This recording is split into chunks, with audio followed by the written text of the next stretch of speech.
máme ve studiu Ani, což je veselá, energická, sympatická, prostě slečna, prostě podle mýho gusta. Ani, ty jsi z Prahy 6, jako já. Áno, jsem z Prahy 6. To je můj hůd, tam já jsem žila 18 let, ale každopádně málo kdo by nám to věřil. Můžeš nám to trošku osvětlit? Ja som všude zdejší. Ja som všude zdejší, narodila som sa na Slovensku. Maminka je Slovenka, tatínek je z Beninu. Potkali sa v Praze a v Praze žijeme, celá rodina. Cool.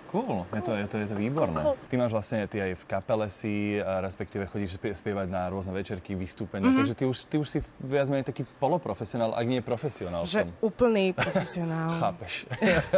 Ty si svoje šťastie skúšala prednedávnom, pred 12 už je to nejaký rokmi. čas, 13 rokmi. V spevackej show tiež. Zmenilo sa niečo za to obdobie? Za to obdobie môžem povedať do televízie, že som pribrala.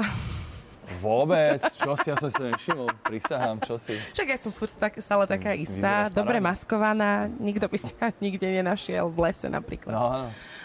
Čo som chcela povedať? Áno, zmenilo sa.